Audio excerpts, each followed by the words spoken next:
오늘 5월 4일 블라디미르 푸틴은 러시아의 우크라이나 전쟁 종결에 대한 타협할 준비가 되어 있다고 밝혔습니다. 또한 블라디미르 젤렌스키와 합의 서명 의사가 있다고 밝혔습니다. 블라디미르 젤렌스키 본인은 우크라이나 대통령으로서 러시아 연방 대통령에게 공개 서한을 발표했습니다. 지금 바로 이 편지를 인용하고 물론 분석해 보겠습니다. 제 이름은 알렉세이 패치입니다.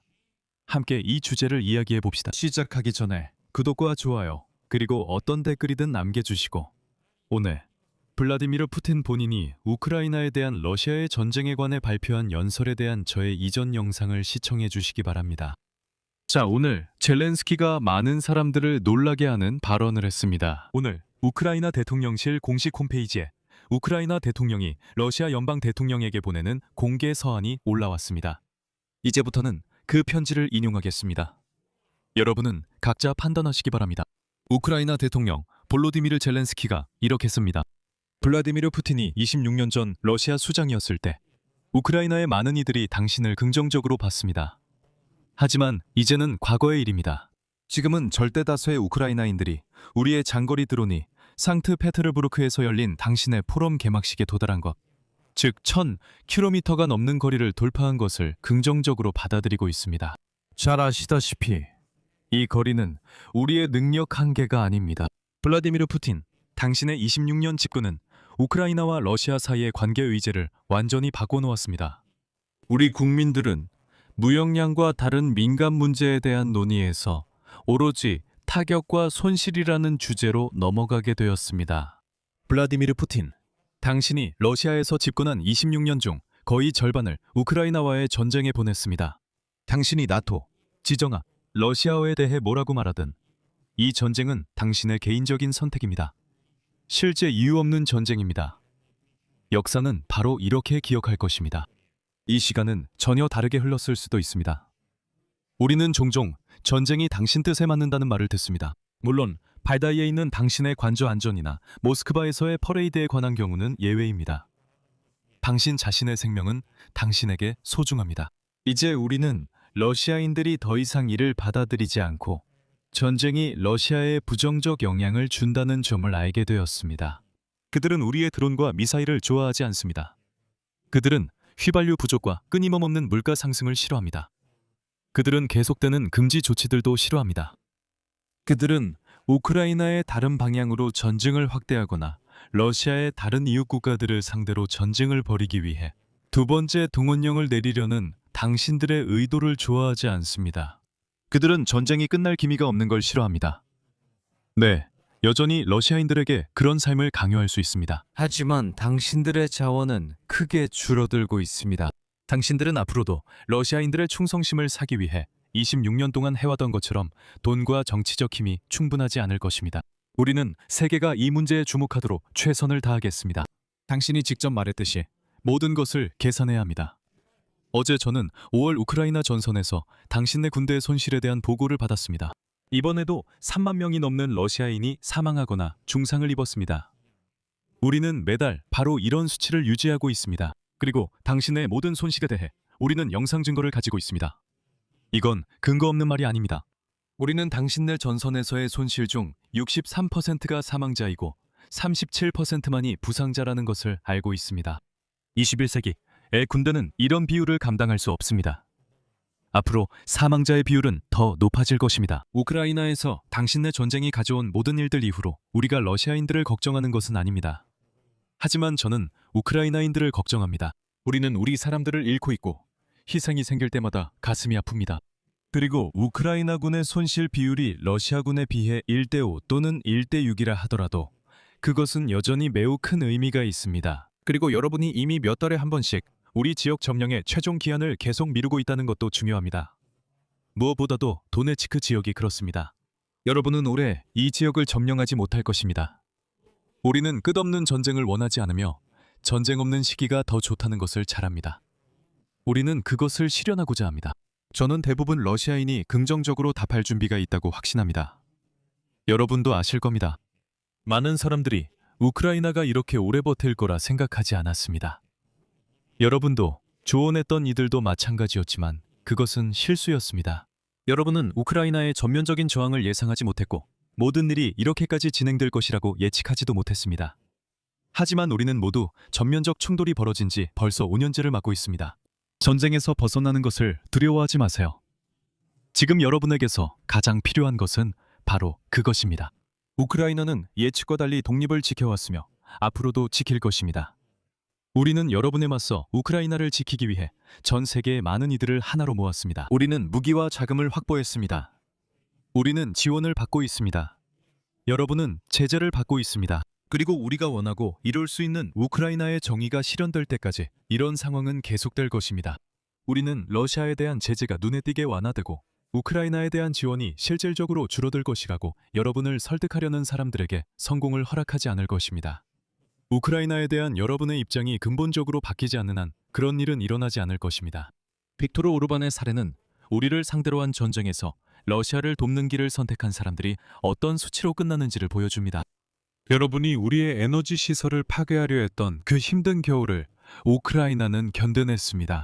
우리는 버텼고 어둠 속에서도 우크라이나인들의 끈기는 계속됐습니다. 우리는 전쟁을 여러분의 영토로 옮겼고 여러분은 북한의 도움이 없었다면 이를 감당하지 못했을 것입니다. 당신은 평양의 도움을 요청할 수밖에 없었던 러시아의 첫 번째 지도자입니다. 그리고 오늘날 당신은 중국에 완전히 의존합니다. 이것도 러시아 역사상 처음입니다. 당신은 우크라이나인들이 자신을 지킬 수 없을 거라 예상했지만 이제 우리 사람들이 중동과 페르시아만 파트너들의 방어 구축을 돕고 있습니다. 당신은 우크라이나 내에서 내란이 일어나길 바랐습니다. 하지만 반대로 당신의 군사 조직이 당신에게 반란을 일으켰습니다. 제 생각엔 바그너 용병단을 말하는 것 같아요. 6월 23일은 또 하나의 기념일이 될 것이며 침묵해도 이 사실이 역사에서 사라지지 않습니다. 그리고 지금 여러분의 관료들, 사업가들, 선정가들이 분명한 피로감으로 여러분을 바라보고 있습니다. 전 세계가 이 모든 것을 보고 있습니다. 여러분이 기대했던 우크라이나에 대한 세계의 피로감은 없습니다. 하지만 러시아에 대해서는 심지어 여러분이 제재를 우회하고 경제를 유지하도록 도와주는 글로벌 세계의 사람들조차도 피로감을 느끼고 있습니다. 여러분이 이것을 모를 수는 없습니다. 26년이 지난 후 노쇠함이 드러나기 시작했습니다. 시간이 지날수록 여러분에 대한 피로감도 점점 커질 것입니다. 우리는 정보기관의 문서를 통해 여러분이 지금 2027년, 2028년 전쟁 계획도 검토하고 있다는 것을 보았습니다. 또한 여러분이 탄도미사일이 다른 것들이 못한 역할을 해주길 바란다는 것도 압니다. 여러분은 벨라루스를 전쟁에 더 깊이 끌어들이려 하기에 우리는 이에 대비할 수밖에 없습니다. 우리는 여러분이 트란스니스트리아와 어떤 게임을 벌이고 있는 것도 보고 있습니다. 여러분의 선정가들은 러시아의 모든 이웃들에게 이런저런 방식으로 위협을 가하고 있습니다. 정말로 이 모든 것을 겪고 싶으신가요? 선택은 여러분에게 있습니다. 전쟁은 이제 멈춥시다. 우크라이나는 종전을 제안합니다. 이것은 정직하고 품위 있게 해야 하며 전쟁이 다시 일어나지 않도록 보장해야 합니다. 우리는 미국이 이란 문제에 모든 관심을 쏟고 있는 것을 보고 있습니다. 그들의 관심이 유럽 전쟁으로 옮겨지길 기다리기만 해선 안 됩니다. 우크라이나는 우리와 여러분 사이의 형식으로 전쟁 종식을 제안하며 여러분과의 만남을 요청합니다. 여러분의 대표들이 미소를 지으며 제가 모스크바에 올 수 있다고 말하는 것을 모두가 들었습니다. 하지만 26년 후에는 우크라이나 지도자가 여러분 수도에, 러시아 지도자가 키예프에 있을 필요가 없습니다. 전통적으로 전쟁과 평화 문제를 해결하기 위해 지도자들을 받아들이는 나라들이 있습니다. 스위스, 터키, 아랍 세계의 국가들입니다. 많은 나라들이 이 만남을 받아들일 수 있고 원합니다. 핵심적인 문제는 바로 지도자들이 결정합니다. 항상 그래왔습니다. 저는 만남의 장소를 정할 것을 제안합니다. 여러분이 알래스카에서 우크라이나와 유럽 문제 해결을 약속받았다는 얘기를 들었습니다. 하지만 여러분도 알다시피 우크라이나와 유럽 문제는 앵커리지에서 해결되지 않습니다. 시작된 양자 채널에 다른 특정 참가자들이 합류할 수도 있습니다. 유럽에서 전쟁이 계속되고 있고 우리 우크라이나에는 안전보장이 필요하기 때문입니다. 여러분도 안전보장을 원할 것입니다. 실제로 보장 역할을 할 수 있는 주체들이 참여하는 게 논리적입니다. 우리는 유럽의 참여가 필요하다고 생각합니다. 실제로 상황에 영향을 미칠 수 있는 사람들이 필요합니다.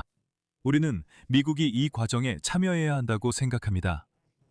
이것이 우리 지역의 새로운 안보 구조의 구성을 결정할 수 있는 요소입니다. 우리는 이미 러시아와의 여러 조약과 실패한 민스크 협정의 경험이 있습니다. 그래서 무엇보다도 우리 양국이 가지고 있는 질문들에 대한 우리의 양자적 해답을 찾아야 합니다. 그리고 어떤 표현이나 실무그룹 또는 셔틀 외교에서 시간을 허비하는 것으로 복잡한 질문들로부터 숨지 말아야 합니다. 당신들의 전쟁으로 우크라이나와 러시아는 영원히 분리됐고 전선도 넓어졌습니다. 지금의 전선이 외교가 시작될 지점입니다. 우크라이나는 협상이 진행되는 동안 완전한 휴전의 준비가 되어 있습니다.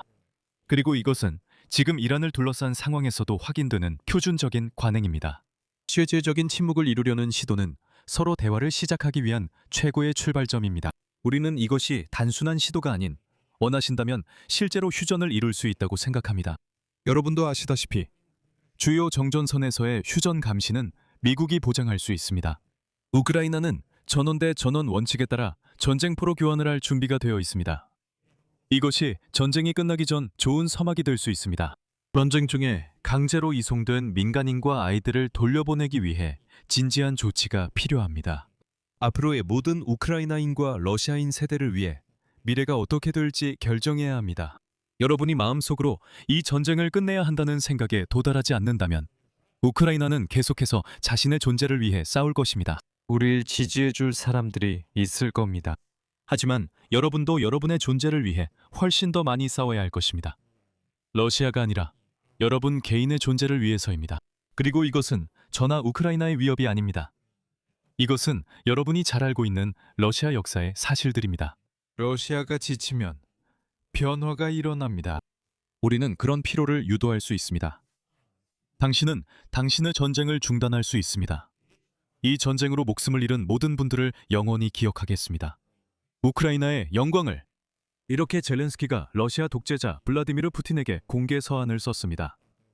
그리고 이제 그의 반응을 지켜보는 것이 분명 흥미로울 것입니다. 하지만 제 생각에는 그가 잠시 침묵할 것 같습니다. 왜냐하면 바로 지금 그는 러시아 선정가들 앞에서 연설하고 있었기 때문입니다. 그리고 그는 그 자리에서 자신이 젤렌스키와 언제든지 만날 준비가 되어 있다고 말했습니다. 그리고 등등. 하지만 지금 그에게 협상에 나서라는 요구가 나오고 있습니다. 그래서 이것이 어떤 결과로 이어질지 지켜보겠습니다. 여기서 말을 줄이겠습니다. 여러분의 의견을 댓글로 남겨주시고 구독과 좋아요도 부탁드립니다. 오늘은 여기까지입니다. 건강 조심하시고 안녕히 계세요.